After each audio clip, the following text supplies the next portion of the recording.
You gonna do a video on the Matrix? Yeah, I have, like, no idea. Hey, so the trailer for The Matrix Resurrections dropped this morning. As you guys know, this is a Matrix channel. If you've been watching it, I've been putting out a lot of videos about the games, the movies rather. I love them. You could have clicked on any other video of any other idiot reacting to The Matrix, and if you clicked on this one, thank you. I can't show too much of the trailer because I'll get like copyright flagged or whatever, so go watch it and come back here. For me personally, with trailers, especially for things I'm really excited about, things that I find very, very dear to me, I usually only watch the first teaser or the first trailer, and then after that, I go dark. I like to just have a little bit of an idea, get that excitement, and then go into the rest of the movie completely surprised. And I think there's gonna be a lot of surprises with this one because I am left with a ton of questions. My first impression of the Matrix Resurrections trailer is that I thought it was weird. You know, it wasn't at all what I was expecting. I will also totally admit, like, there's this thing with things that you really love, like, you know, like, even with, like, the new Spider-Man movie, you know, when there was no new Star Wars movies and then they started making Star Wars movies, it was like, you couldn't even conceive what they would be like in your head. Like a sequel to a movie you saw many, many years ago. It's hard to even imagine what it could even be like. And I was sitting here being like, what does a new Matrix even look or feel like? And after seeing the trailer, I still was like, oh, I guess I have no idea because it's weird. Part of it is the song choice, and I'm not usually one to like not be into a song choice. Like Jefferson Airplane, Jefferson Starship, what the hell, 70s band? I'm disrespecting every classic rock person right now. They're so mad. Don't get mad at me. I get it. Like there's cute like lyrical significance to the song and Alice in Wonderland and the whole thing with the Matrix. But if you watch it with no sound, it's also a much better trailer. But I also think what's jarring to a lot of people is the color palette. It's mostly pretty different from what you've seen from Matrix anything, but that's not an oversight because if you remember, because nobody remembers Matrix Revolutions because everybody apparently hates that one, the Matrix was rebooted. And thanks to Sati here, we probably have a completely different color palette, if that's even what's going on. I'm already getting like way too deep into the weeds here. Let's talk about what I really like.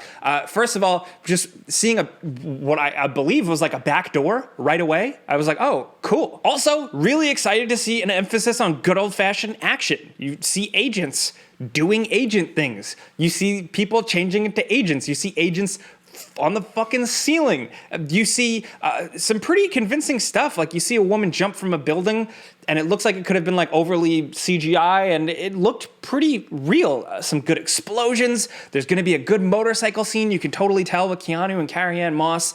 And going back to that, that's what makes the trailer seem so strange and out there, is that chance encounter meeting of them in a coffee shop. It feels very, I don't know. But I think with everything that I think is like weird, or I'm like, I don't know about that, like stuff like that in this trailer, I think ultimately leads to, there's probably some subversion, and there's probably a lot more to it than meets the eye. And I think that's the sign of a good trailer. What I'm more interested about, like, yes, the color palette's different, the tone, at least with the trailer, seems a little different. The fact that it's San Francisco, like, it's really San Francisco. And I've talked about it in my, you know, let me just plug my Matrix video. Part of the reason I found the original Matrix so special was that, yes, it was filmed a lot in Australia. Shout out to my Australian folks. It still kind of was just a city.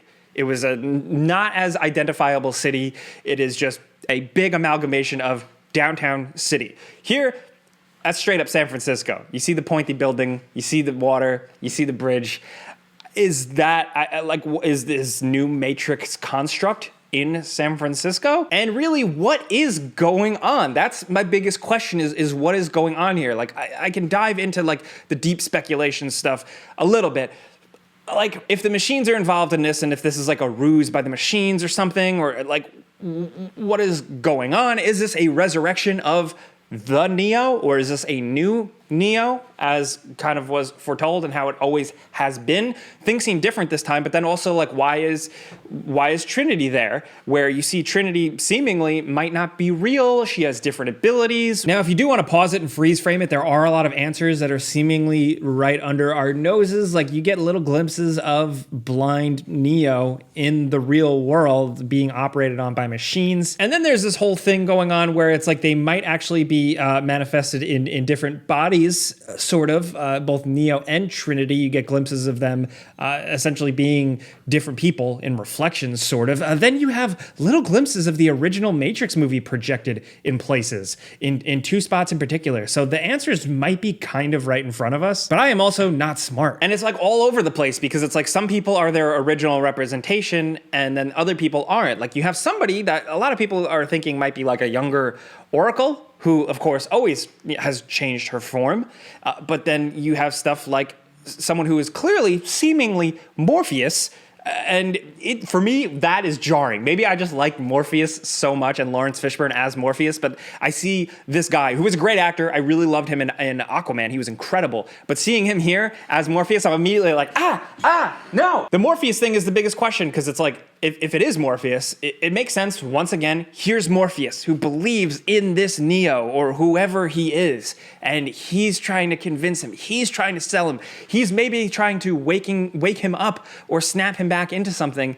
And I like that. But also, with what I said before, with different characters being represented where it's the same character or it's them played by a different actor. With Morpheus, he's technically dead. Not a lot of people know that, but he died after Revolutions. He died in the Matrix Online game, fun fact. And it seems like they're kind of going to stick with that. That is official canon. Like the Wachowskis were like straight up like, yes, we bless this game and everything that's going on.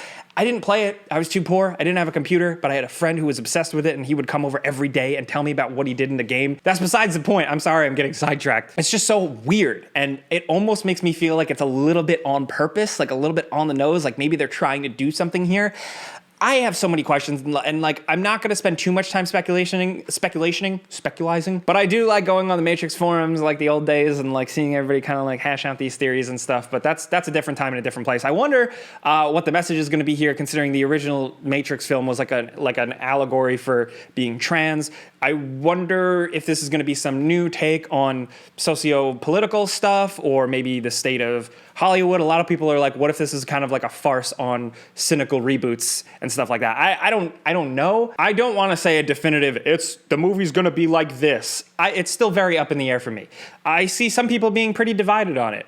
I am now at the point where I'm like, cool, I think. Let's wait and see. Because at the very least, it seems like there's some compelling action there. I see a lot of stuff that looks pretty dope. I was curious to see how far they would try and push the action envelope in terms of pushing technology, pushing practical and special effects and digital effects. I don't know. It's hard to tell from a trailer, but they got Keanu doing his thing, man, and that's what I want to see, even though he looks literally like John Wick. Like, it's just John Wick. Does that bother me? Yeah, actually it does. It's just little stupid aesthetic things.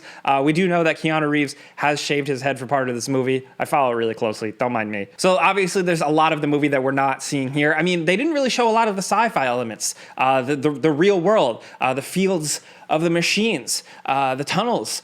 What we did see look really good. Like, man, what a difference. How long has it been since Revolutions? Matrix Revolutions was 2003, so 2021 minus 2003, because I can't. 18 years? It really is. What was I saying? It really, 18 years does make a difference in terms of technology, where I'm excited to see the real world stuff and what they do with the machines and just how they show them and everything, because it could be pretty stunning. The glimpses we saw were pretty awesome, and I like that side of the Matrix, so I'm really excited to see that. There's still so many questions too, like some of the people that are cast to be in this movie that we didn't see. Again, there are so many questions with like Trinity and Neo, and like, who is this Neo, and is he a suppressed version of the real one who died, or like what? Is this a new one? There's a lot, and there's a lot of speculation that can be had, and there's some skepticism. There's the whole like, is this movie just being brought out for nostalgia and to make more money? For me, and knowing the Wachowskis and the way they are artists, I'd like to think that there is a story to tell here, like how Morpheus believed in Neo, which is still for me like the beating heart of the movies for me personally. I'm willing to, right now, believe that there is a lot more to this, and that there is a reason that they wanted to make another Matrix. Will Rage Against the Machine be attending? That's really all I want to know. I'm a hot mess, clearly. I've been thinking about this for a while, but I just wanted to share my thoughts here because I do like capturing these initial first reactions of things that I just really love. You know, I'm not doing trailer reactions for every single movie that comes out or anything like that, but things that are really significant to me and the first big reveal of a new thing, of something that I love. I think it's important to like capture it and document it. It's fun. I don't know. But if you like what I'm trying to do here, just talk about stuff I love. Click the like button. That's all you got to do. It really legit helps me out. Thank you. And thank you to YouTube Join membership and Patreon supporters for having my back. I really want to know what you think about this trailer. I think opinions are going to be pretty divided. For some people, the song and the tone and the color of it all might throw people off, but like if you really are deep in the Matrix, you might understand it a bit more. I will say watch the trailer without any audio. It's interesting how much music can distort your things. But I want to know what you're thinking, what the deal is with Morpheus Dorpheus, what you're thinking with Neo and Trinity. The state, is this just the rebooted Matrix? Is this a different simulation? Are they prisoners? It could be anything. So let's talk. Let's have some fun. Again, thank you guys for coming here. Like I say, you could have clicked on anyone. Thanks for clicking on me. I'm Jake Baldino. Thanks for watching. Subscribe because video games. Pizza's on me.